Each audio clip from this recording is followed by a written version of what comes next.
My dream story is my dream of becoming really famous. And I so wanted to shake things up. I had somewhat settled into the routine of being a freeway flying adjunct professor of anthropology. Yet it was so not my dream. I wanted to impact world consciousness at its core, not lecture on the same topic semester after semester. I'd relocated from Berkeley to Los Angeles in the mid 80s and was struck by the burgeoning singles business. There was there were these get married quick workshops, personal ads as a means of finding the one, and a new generation of matchmakers and personality fixers. As a global thinking anthropologist, I could see through it all. Marriage rates were dropping because women, especially, could now access identity, sex, love, children, and home ownership without marriage. For this generation of women, marriage was becoming truly optional. And as I was certainly one of them, I had a professional identity, could pay my own way, and had easy access to lovers and love. Through the assistance of an inspired literary agent, I drafted a book proposal and then fielded publication offers for Women Who May Never Marry: The Reasons, Realities, and Opportunities.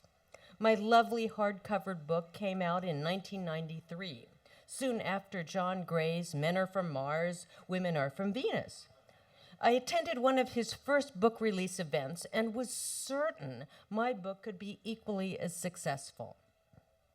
Moreover, I was a social scientist and a deep thinker, while he was positing fairly obvious stuff about gender differences for a post-feminist world. For a while, I rode a pretty high cloud. I got myself booked to speak at the best LA bookstores, including the Old Midnight Special on the Santa Monica Promenade and Vroman's in Pasadena. The LA Times wrote a feature story about me prior to my reading at Midnight Special, and a standing room only crowd showed up. I did at least 100 morning drive time radio interviews, often jerking myself up at 4 a.m. Pacific time to field questions for East Coast markets.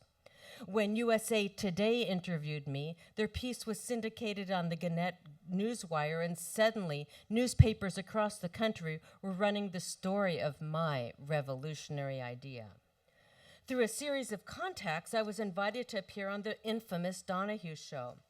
The evening before my appearance, a limo picked me up at JFK and drove me to an expensive New York City hotel.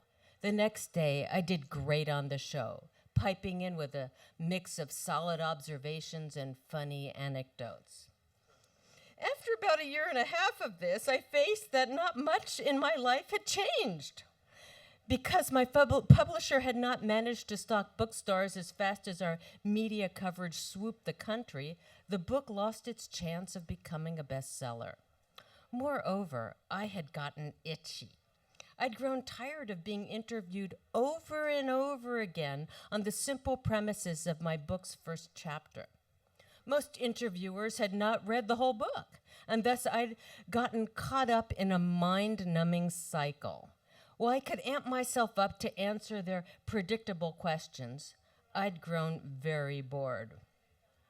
For a while, I assigned Women Who May Never Marry to my anthropology classes as a means to teach and discuss every single chapter. My students offered me some of the kudos I'd hoped for. After reading the whole assigned text, they'd ask me to autograph their books rather than resell them to future students. When I'd screen the Donahue and other TV clips, there would always be someone who'd say, "If you're so famous, why are you teaching us?" Typically, I'd feign the answer, "I love teaching students like you." And then a waft of sadness would wash over me and a quiet tear might drip down.